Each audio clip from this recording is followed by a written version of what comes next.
বিশ্ব আগাচ্ছে ঠিকই, বাট নিউক্লিয়ার কোনো যুদ্ধের দিকে।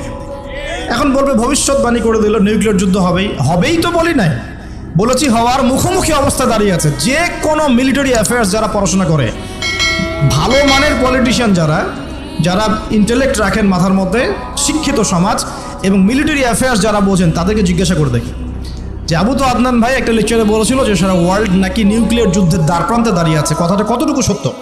তারা অ্যান্সার দিবে ইনশাল্লাহ। দেখেন, এই শিক্ষিত সমাজ অ্যান্সার দিবে ইনশাল্লাহ। তাকে জিজ্ঞেস করতে যায় না যে বিষয়ে কোনো জ্ঞানই রাখে না। আমার কথা কি বুঝতে পারছেন? যারা এই সেক্টরে পণ্ডিত তাদেরকে জিজ্ঞাসা করেন, তারা বলবে যে হ্যাঁ, এটা মুখোমুখি দাঁড়িয়ে আছে, যে কোনো সময় হতে পারে। আমরা নিউক্লিয়ার যুদ্ধ হবে কিনা তা তো আর আমরা কোরআন সুন্নাহয় পাইনি, এতটুকু পেয়েছি মালহামা হবে। কি হবে? মালহামা মানে মহাযুদ্ধ। এটা বিভিন্ন কান্ট্রির মধ্যে জড়িয়ে পড়তে পারে, আল্লাহু আ'লাম বিসসাওয়াব। এতটুকু জেনেছি ইরাকের ইউফ্রেটিস নদীর সোনার পাহাড়কে কেন্দ্র করে বিশাল যুদ্ধ হবে, এটা জেনেছি, হাদিসে আছে। শুধু তাই নয়, নবী সাল্লাল্লাহু আলাইহি ওয়াসাল্লাম বলেছেন প্রতি 100 জনের মধ্যে, প্রতি 100 জনের মধ্যে 99 জন মানুষ ওই যুদ্ধে মারা যাবে। যারা যুদ্ধে অংশ নিবে তাদের কথা বলা হচ্ছে। মুসলিমদেরকে বলা হচ্ছে তোমরা ওই সম্পদে হাতও দিবে না। ওই সম্পদ নেয়া তো দূরের কথা, ওখানে হাতও দিতে যেও না। আমার কথা কি বুঝতে পারছেন? তো দেখছেন বিশ্ব এগিয়ে যাচ্ছে, কিন্তু আমরা বলছি যে একটা নিউক্লিয়ার ওয়ারের দিকে এগিয়ে যাচ্ছে। দেখছেন ইকোনমিক্যালি আমরা খুব সমৃদ্ধ হচ্ছি, সারা বিশ্ব, তাই না? কিন্তু বিশ্বের অনেক দেশ, বিশ্বের অনেক কান্ট্রি ইকোনমিক্যালি এখন একটা দুরবস্থার সম্মুখীন হয়ে আছে। এটা রিয়েলিটি আর ভিজুয়াল ওয়ার্ল্ড এক জিনিস নয়। আপনি দেখছেন মেয়েরা খুব এগিয়ে যাচ্ছে, একদম ওই যে স্টেজে উঠে নাচানাচি করছে, অধিকার আন্দোলন এভরিথিং, তাই না? কিন্তু বাস্তবতা কি জানেন? বাস্তবতা হচ্ছে আমাদের মা বোনরা বেপর্দা হচ্ছে দিন দিন বেশি, এবং তারা এগিয়ে যাচ্ছে জাহান্নামের দিকে। নবীজি বলেছেন এই কথাই, শেষ জামানায় এক শ্রেণী নারী বের হবে, নিসাউন, মহিলা, ক্যাসিয়াতুন, যারা কাপড় পরে থাকবে, আরিয়াতুন, তারপরেও নগ্ন হবে, কাপড় পরেও নগ্ন থাকবে, এবং তারা অন্যকে আকৃষ্ট করবে, যে সিডিউস করবে, এবং অন্যের দিকেও আকৃষ্ট হবে, মানে নিজেও সিডিউস হবে। তো এই শ্রেণীর মেয়েরা কি এখন বের হয়নি? একটা বড় সাইন বলেছেন নবী সাল্লাল্লাহু আলাইহি ওয়াসাল্লাম লাস্ট ডে বা কিয়ামতের, সেটা হলো যে সমাজের সবচেয়ে নিম্ন শ্রেণীর মানুষ, মানে যাদের পরনে কাপড় ছিল না এবং পায়ে স্যান্ডেল ছিল না, বড় লোকদের কথা বলা হচ্ছে না এই হাদিসের মধ্যে। এখানে বলা হচ্ছে যে আনতারাল হুফাতাল উরাতাল আলাতা রিয়া আশ-শাই ইয়াতাতাওয়ালুনা ফিল বুনিয়ান। এখানে এমন মানুষের কথা বলা হচ্ছে যারা নগ্ন পদের, খালি পায়ের, স্যান্ডেল কেনার টাকা নাই, খালি গায়ের মানে কাপড় কেনার টাকা নাই, এবং রাখাল শ্রেণীর মানুষ। তারা কি করবে? ইয়াতাতাওয়ালুনা ফিল বুনিয়ান, উঁচু উঁচু কনস্ট্রাকটিভ বিল্ডিংস নির্মাণের প্রতিযোগিতা করবে। হয়েছে কি হয়নি? কিভাবে সম্ভব হলো? রিবা, সুদের মধ্য দিয়ে, এবং করাপশন, অন্যের সম্পদ আত্মসাতের মধ্য দিয়ে। হয়েছে কি হয় নাই?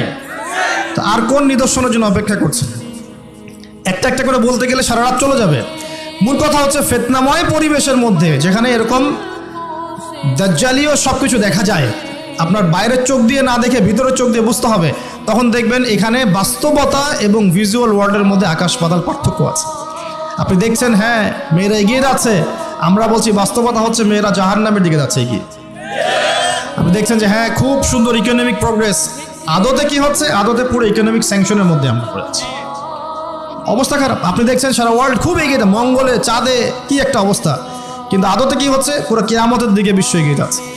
দেখছেন মুসলিম উম্মাহ খুবই নারায়ে তাকবীর, আল্লাহু আকবার, একদম, তাই না আমাদের অবস্থা? কিন্তু বাস্তবতা কি? বাস্তবতা হচ্ছে পুরো বিশ্ব জুড়ে মুসলিমদের এখন একটা অধঃপতনের সময় চলছে, প্রতিটা সেক্টরে। এটা সেই যুগ না যেটাতে ওমর রাদিয়াল্লাহু আনহুর যুগে আমরা বসে পুরো বিশ্ব শাসন করতাম, সেটা কি এই যুগ? এই যুগ নয়। বরং নবীজি বলছেন বাদা আল ইসলাম গরিবান ওয়া সায়াউদু কামা বাদা। ইসলাম শুরু হয়েছিল অপরিচিত ভাবে, গরীব ভাবে, ওয়া সায়াউদু কামা বাদা, এবং আবার শীঘ্রই সেই অপরিচিত জায়গায় ফিরে আসবে। অপরিচিত জায়গায় ফিরে আসবে, গরীব জায়গায়। আপনি পরিবারে ইসলাম পালন করতে যান, পরিবারের মধ্যে আপনি গরীব হয়ে যাবেন, অপরিচিত হয়ে যাবেন। সমাজে পালন করতে যান, আমি কোন ইসলামের কথা বলছি? ওই গোলালু মার্কা ইসলাম না, যেটা সব তরকারিতেই চলে, ওটার কথা বলছি না। যে ইসলাম ফলো করলে আপনার হাতে আগুন ধরে রাখার মতো অবস্থা হয়, ওটা ফলো করেন, সমাজে আপনি বিচ্ছিন্ন হয়ে যাবেন। বিশ্বে পালন করতে যান, দেখবেন আপনাকে কোণঠাসা করে রেখে দিয়েছে। এই হলো অবস্থা, গরীবান। এই অবস্থায় কি হবে, যেটা আপনি বাহ্যিক চোখে দেখছেন বাস্তবতা এমন নাও হতে পারে। আল্লাহ পাক আমাদেরকে এই সিচুয়েশনটাকে বোঝার তৌফিক দান করুন। আর সিচুয়েশন বুঝতে গেলে বাহ্যিক জ্ঞান যথেষ্ট নয়, ইন্টারনাল কি লাগবে, আল্লাহর বাসিরা এবং নূর এবং মারেফত দরকার আছে। এটা কি জিনিস, এটা আমি আপনাকে আসলে ওই ক খ গ ঘর মতো পড়িয়ে বোঝাতে পারবো না, তবে আমি চেষ্টা করছি, আমার দিকে মনোযোগ দেন। খিদর আলাইহিস সালাম যা দেখছেন মুসা আলাইহিস সালাম কি তাই দেখেছিলেন? আচ্ছা, খিদর আলাইহিস সালাম যে তিনটা ঘটনা ঘটলো, এই তিনটা ক্ষেত্রে খিদর সঠিক ছিলেন না ভুল? তাহলে তিনি এমন কি দেখলেন, কি বুঝলেন, কি শুনলেন যেটা মুসা আলাইহিস সালাম পারলেন না, বুঝলেন না? এটা কি? এটাই হচ্ছে আল্লাহ পাকের বাসিরা বা মারেফত বা দূরদর্শিতা, যেটাকে আমরা আল্লাহ নূর বলি। তিনি আল্লাহ পাকের নূর দিয়ে দেখছেন। এখন আমরা বুঝলাম শেষ জামানায় টিকে থাকতে হলে আমাদেরকে এরকম দৃষ্টিভঙ্গি নিতে হবে, এতটুকু বুঝতে পেরেছে। কিন্তু এই দৃষ্টিভঙ্গি অর্জিত হবে কিভাবে, এই বিষয়টা আমরা বুঝতে পারছি না। পরিবেশটা নষ্ট করেন না। সুবহানাল্লাহ, একজন ইমামের বেতন দেওয়ার সময় আমরা হিসেব করি, তাই না? 10,000 টাকা না 8,000 টাকা, 2,000 টাকা বাড়াতে আমাদের কলিজা কাঁপে। একটা ওয়াজ মাহফিল হবে, সেখানে দেখা যায় যে একজন আলোচক আসবেন, তার হাদিয়া তোহফা দেওয়ার ক্ষেত্রে আমাদের হিসেব করতে হয়। এবং যখন একটু রাউন্ড ফিগার চলে যায়, যে একজন বক্তার হয়তো লাগছে 20, 30, 40 ইত্যাদি, তখন অনেক সমালোচনা হয় যে তারা ধর্ম ব্যবসা শুরু করেছে। তো এটা কিসের ব্যবসা হচ্ছে এখন বলেন? এটা কিসের ব্যবসা? এটা ওয়ান কাইন্ড অফ কি সংস্কৃতির নামে আমরা যুব সমাজকে জেনা শিখাচ্ছি। এবং একটু দাঁড়ান, আমি বলি আগে, প্রত্যেকটা কথাই ঠিক ঠিক বললে তো আমি কনসেন্ট্রেট করতে পারবো না। আর আমি একটা কথা বলি যে দেখুন, কোরআন সুন্নাহর কথাগুলো আমরা ঠিক বললেও ঠিক, না বললেও ঠিক, ঠিক কিনা বলেন? আচ্ছা, এই তো কোরআন এবং সুন্নাহর কথাগুলো আমরা ঠিক বললেও ঠিক, না বললেও ঠিক। তো যাই হোক, দেখেন একটা এলাকার মধ্যে যুব সমাজদেরকে একত্রিত করে সেখানে যখন একজন নগ্ন অর্ধনগ্ন মেয়ে নাচবে, গাবে, এখান থেকে নিশ্চয়ই যুব সমাজ অনেক উপকৃত হবে। যুব সমাজের বেকারত্ব দূর হয়ে যাবে, যুবকদের নৈতিক অবস্থার উন্নতি হবে, তাই না? তারপরে যুবকরা ন্যায় শিখবে, হ্যাঁ, হালাল জিনিস শিখবে, তাই না? যুবকরা ইনশাআল্লাহ জাতিকে নেতৃত্ব দেওয়ার যোগ্যতা অর্জন করবে, তাই নয় কি? যদি তাই না হয়ে থাকে তাহলে এত টাকা পয়সা খরচ করে আমরা এগুলো কেন করি? আমরা কি চিন্তা করেছি যে ইসলাম একটা পরিপূর্ণ জীবন ব্যবস্থা না অসম্পূর্ণ? তো ইসলাম যদি একটা পরিপূর্ণ জীবন ব্যবস্থা হয় তাহলে ইসলামে কি সংস্কৃতি নাই? পরিপূর্ণ মানে কি?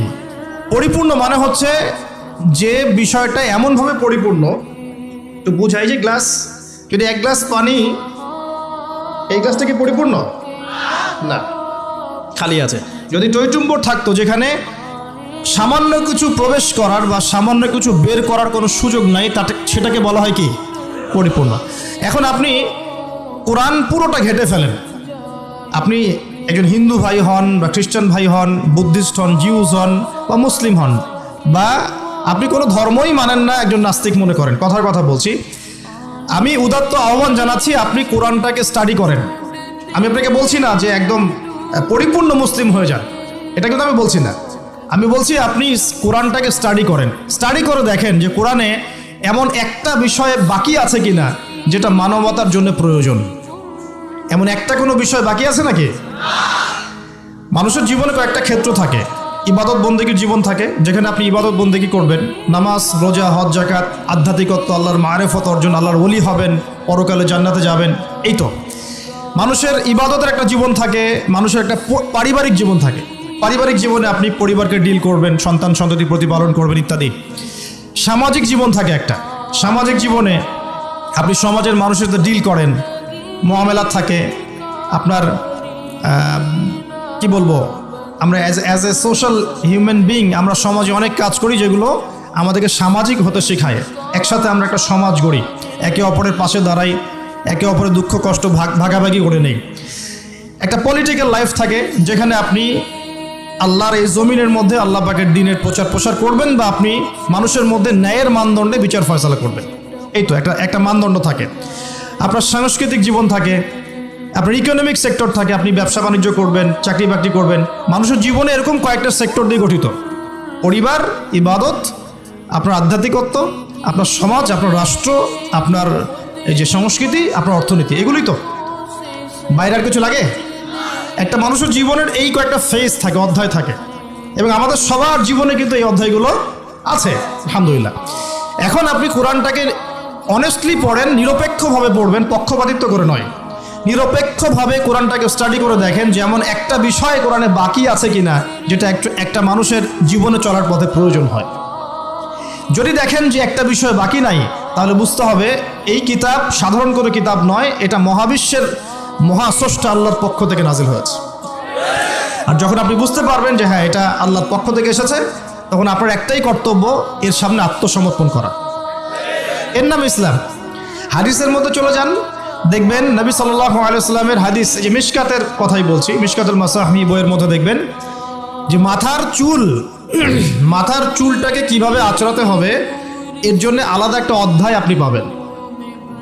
কিভাবে ইস্তেঞ্জা করতে হয় পাবেন, ইস্তেঞ্জা মানে পেশাব পায়খানা, কিভাবে গোসল করতে হয়, হায়েজ নিফাসে কি করতে হবে, স্বপ্নদোষ হলে কি করতে হবে, খাবেন কিভাবে, আপনি ঘুমাবেন কিভাবে, পোশাক পরবেন কিভাবে, নামাজ পড়বেন কিভাবে, জিকির কেমন করে করবেন, কি জিকির করবেন, কোরআন তেলাওয়াত কিভাবে করবেন, কেন করবেন, ফজিলত কি, সুন্নাতের চর্চা কিভাবে করবেন, পরিবার কেমন করে গঠন করবেন, কোথায় আপনি রিজিকের সন্ধান করবেন, হালাল খাবেন না হারাম খাবেন, হালাল খেলে কি হবে, হারাম খেলে কি হবে, সামাজিকভাবে আপনি কিভাবে চলবেন, সমাজের মানুষের সাথে কিভাবে মেলামেশা করবেন, অন্যের হক নষ্ট করলে কি হবে, ঠিক আছে, আপনি রাষ্ট্র কিভাবে চালাবেন, আপনার সংস্কৃতি কেমন হবে, পোশাক কেমন হবে, এভরি সিঙ্গেল মানে ইনিশিয়েটিভ বা এভরি সিঙ্গেল সেক্টর, যেটাকে আমরা বলি এভরি সিঙ্গেল সেক্টর কোরআন এবং হাদিসের মধ্যে ডিটেইলস বর্ণনা করা আছে। সুবহানাল্লাহ। এখন যখন আপনি এটা জানলেন, কোরআন এবং সুন্নাহ পরিপূর্ণ, যার দলিল হচ্ছে সূরা মাইদার 3 নম্বর আয়াত, আল্লাহ পাক বলেছেন আল ইয়াউমা আকমালতু লাকুম দীনাকুম, আজকে আমি তোমাদের জন্য দিনটাকে পরিপূর্ণ করে দিয়েছি। ওয়া আতমামতু আলাইকুম নি'মাতি, তোমাদের উপর আমার নিয়ামতকে পূর্ণতা দিয়েছি। ওয়া রাদিতু লাকুমুল ইসলাম দীনান, এবং তোমাদের জন্য দ্বীন ইসলামকে মনোনীত করে আমি আল্লাহ সন্তুষ্ট হয়ে গেছি। বলেন সুবহানাল্লাহ। আর এই আয়াতটা নাজিল হয়েছে বিদায় হজের ভাষণের সময়। বিদায় হজ কখন হয়েছে? 23 বছর পর, যখন নবী সাল্লাল্লাহু আলাইহি ওয়াসাল্লাম দীর্ঘ 23 বছর দাওয়াতি কাজের মধ্য দিয়ে দিনটাকে পরিপূর্ণতা প্রদর্শন করেছেন, প্রতিষ্ঠা করেছেন, তারপর এই আয়াত নাজিল হয়েছে। এখন ইসলামে কি সাংস্কৃতিক হেদায়েত নাই? আছে। যদি তাই থাকে তাহলে আমরা কেন এমন সংস্কৃতির চর্চা করব যে সংস্কৃতি আমাদের মধ্যে জেনা ছড়িয়ে দিবে, যে সংস্কৃতি আমাদেরকে নগ্ন মেয়ে আমাদের সামনে উপস্থাপন করছে, যে সংস্কৃতি আমাদের যুব সমাজকে যৌন সুরসুরির দিকে প্রলুব্ধ করছে, আমরা কেন সেই সংস্কৃতির চর্চা করব? আমাদের কাছে কি ইসলামিক সংস্কৃতি নাই? একটু ঠান্ডা মাথায় ভাবেন, সংস্কৃতির কি প্রয়োজন আছে? আপনার কৃষ্টি এবং কালচার মনন, আমরা বলি মন আর মনন, এটা বিশ্বের বুকে আপনি পরিস্ফুটন ঘটাবেন, গোলাপের মতো ফুটে উঠবে মনন। আমাদের কি দাড়ির সুন্নত নাই? আমাদের টাকনুর উপরে কাপড় পরার সুন্নত নাই? আমাদের ঢিলে ঢালা তাকওয়ার পোশাক পরার সুন্নত নেই? আমাদের মা বোনদের পর্দার সুন্নত নাই? আমাদের এই যুব সমাজ যারা তোমরা মানে পশ্চিমা সংস্কৃতির অনুসরণ করছো আর কি, তোমাদের জন্য কি রাসূলুল্লাহ সাল্লাল্লাহু আলাইহি ওয়াসাল্লামের লেবাস এবং পোশাকের কোনো সুন্নত নাই? মিউজিক পছন্দ করেন মনে করেন আপনি, আপনার জন্য কি ইসলামিক নশিদ নাই? আপনি ধরেন মুভিজ পছন্দ করেন, ইসলামিক ভালো কোনো মুভিজ নাই? আপনি উৎসব পছন্দ করেন, ইসলামিক উৎসব নাই? আচ্ছা, এর পাশাপাশি এমন উৎসব এমন সংস্কৃতির চর্চা করা যাবে যেগুলো কোরআন এবং সুন্নাহর সাথে সাংঘর্ষিক নয়। হতে পারে সেটা দেশীয়, হতে পারে সেটা সামাজিক, হতে পারে সেটা আমাদের দীর্ঘদিন ধরে চলে আসছে চিরায়ত কোনো ট্র্যাডিশন। সেটার চর্চা অবশ্যই করা যাবে যদি সেখানে এমন কিছু না থাকে যেটা কোরআন সুন্নাহর সাথে সাংঘর্ষিক। যদি সেখানে এমন কিছু থাকে যেটা কোরআন সুন্নাহর সাথে সাংঘর্ষিক, তাহলে কি করা যাবে? এই যে বিগত 31 অক্টোবর, সম্ভবত তারিখটা 31 অক্টোবর 2022, হ্যাঁ 31 অক্টোবর 2022, সারা বিশ্ব জুড়ে একটা চরম শিরক এবং জাহেলিয়াতে পূর্ণ উৎসব পালিত হয়েছে এবং যার ছোঁয়া আমাদের তাওহীদের দেশেও লেগেছিল। তার নাম হচ্ছে কি? হ্যালোইন উৎসব, যেটা টোটালি একটা পশ্চিমা কালচার এবং সেটা দিয়ে ভূত সেজে মানুষ ঘুরে বেড়াচ্ছে। দেখেন নাই তো এখানে একটা স্ট্যাচুকে প্রমোট করা হচ্ছে না। মানুষের স্বাভাবিক যে আকৃতি আল্লাহ পাক দিয়েছেন, এখান থেকে সে ভূত হতে যাচ্ছে, প্রেতাত্মা হতে যাচ্ছে। খ্রিস্টানরা বলছে যে এটা আমরা পালন করতেও লজ্জা লাগে আমাদের, কিভাবে মুসলিমরা করলো আমাদের বুঝে আসলো না। খ্রিস্টানরা কথা বলছে, আমার কথা না, খ্রিস্টানরা কথা বলেছে।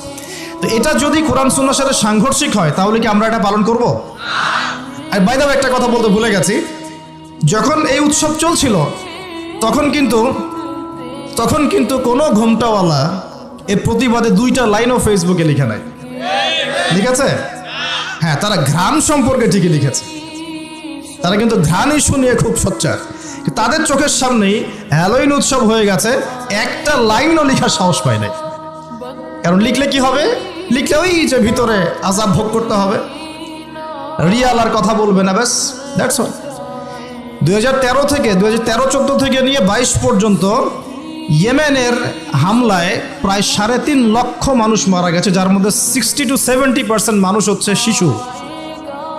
2013 থেকে 2022 পর্যন্ত ইয়েমেনে যে হামলাগুলো হয়েছে, এতে প্রায় 3 থেকে 3.5 লক্ষ মানুষ মারা গেছে, যার মধ্যে 60-70% মানুষ হচ্ছে শিশু। একটা লাইনও লেখার সাহস তারা পায়নি। পক্ষে বিপক্ষে একটা কথা বলারও সুযোগ, ফুরসত, তাকওয়া, ঈমান তাদের ভিতর থেকে বের হয়নি। এই তো কয়দিন আগে